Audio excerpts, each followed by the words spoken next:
শরীরটা মেলা খারাপ, বাজার করতে যাতে পারতেছি না। ফ্রিজের মধ্যে দেখলাম দুটো ডিম পড়ে রইছে, এই বেলাটা চালাই দেই। আসসালামু আলাইকুম।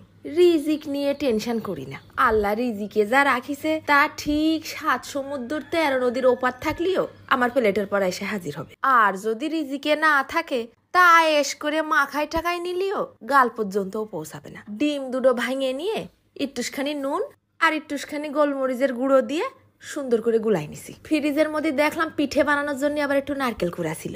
এখন আর পিঠে খেয়ে কাজ নেই, আগে পেট ভরে বাসি। তার মধ্যে দিয়ে দিলাম কয়টা দারচিনি আর কয়টা লবঙ্গ, আর দিচ্ছি সামান্য একটুখানি জিরে। এবার দিচ্ছি প্রায় 1 চা চামচের মতন শুকনো ঝালের গুঁড়ো আর 1/2 চা চামচের মতন ধনের গুঁড়ো। তারপর দিলাম 1/2 চা চামচের একটু কম হলদির গুঁড়ো। সামান্য একটুখানি পানি দিয়ে সুন্দর করে নিপিস করে বেটে নিয়ে আসি। তো তোমাদের ঘরে যদি নারকেল না থাকে তা নারকেল ছাড়া শুধুও বানাতে পারবা না।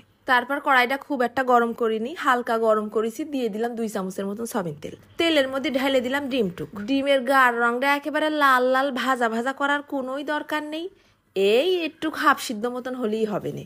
আলগোসে আবার একটু কাইটে ছিঁড়ে ভেঙে নিচ্ছি। এইরকম করে ছিঁড়ে বুড়ে ডিমটা ভাইজে তুলে রেখে ওই কড়াইয়ের মধ্যেই আবার 2 চা চামচ সয়াবিন তেল দিয়ে দিলাম। ফেলাই দিলাম দুটো কাঁচা ঝাল, মাথাটা কিন্তু চিড়ে দিলাম না, আবার ফুটে মুখে আসবে না। এরপর দিয়ে দিছি একটুখানি রসুন কুচি আর 1 মুঠখানি পেঁয়াজ কুচি। নাড়ে চাড়ে একটু ভাজা ভাজা করে নিচ্ছি, গার কাঁচা ভাবটা যেন চলে যায়। যেই একটু গার রং ধরা শুরু করেছে তখন দিয়ে দিলাম একটা টমাটম কুচি। টমাটমটাও কিন্তু খুব সুন্দর করে ভাজা ভাজা করে নিতে হবে না, বেশ কিছু সময়ের জন্য আবার ঢাইকে রাখিলাম। পেঁয়াজ রসুনের সাথে টমাটমটাও একেবারে ভাজা ভাজা হয়ে গলা গলা ভাব হয়ে গেছে। এখনই ওই নারকেল বাটাটা এর মধ্যে দিয়ে দিলাম। নারকেলটারে পেঁয়াজ রসুনের সাথে নাড়ে চাড়ে মিশাই নিয়ে ওই ব্লেন্ডারের কোটোটা ধুয়ে আবার একটুখানি পানি দিয়ে দিছি। কষাই নিতে হবে না কিন্তু বেশ ফাইন করে, একেবারে নাড়ে চাড়ে নারকেলটা শুকোয় আসা পর্যন্ত।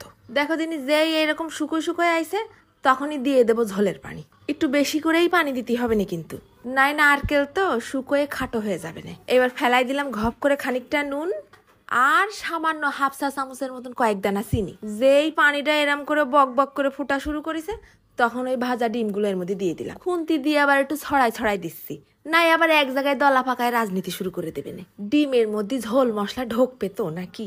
এবার কম আছে ঢেকে দিলাম, হতি থাক। পাশের একটা কড়াইতে আবার নিয়ে নিছি 1 চা চামচের মতন সয়াবিন তেল। তার মধ্যে একটুখানি রসুন কুচি আর একটুখানি পেঁয়াজ কুচি ভাজা ভাজা করে লাল লাল করে নিয়ে বাগারটাও এর ভিতরে ঢেলে দেবো। খাবোই কয়টা ভাত, তা তরকারিটা যদি তুয়াজ করে যত্ন করে না রান্ধি তাহলে কিছু হইলো বেটা। বাগারটা সুন্দর করে ডিমের সাথে মিশাই দিয়ে উপর দিয়ে আবার একটু ধনে পাতা কুচি ছিটোই দিলাম। দেখো দিনি আমার ডিমের তরকারি পুরোপুরি রেডি। 2টো ডিম দিয়ে অনায়াসে 4 জন পেট ভরে ভাত খাওয়া যাবে। একবার এইরকম করে রাইন্দে খাইয়ে দেখলি মনে হবে না যে এটা ঠেকায় পড়ে রাইন্দে খাওয়া তরকারি। দৈনিক রাইন্দে খাতে মন যাবে না। কি একটা যে ফাইন মিষ্টি ঘিরান বেরোচ্ছে, টমাটোমের হালকা টকটক ভাব আর নারকেলের হালকা মিষ্ট ভাব, আর ঝাল নুন তো হয়েছে সেই টান টান। রুটি পরোটা সাদা ভাত সব কিছুর সাথে একেবারে গায়ে লাগা তরকারি হয়েছে একটা। মজার ঠেলায় আজকে ইয়াম করে খাওয়া শুরু করে দিছি। ঘরে যদি নারকেল কুড়া থাকে তাহলে আর মিস করে না, এক্ষুনি যে তরকারিটা বানাই খেয়ে দেখো গে। চলে যাচ্ছি, ধন্যবাদ।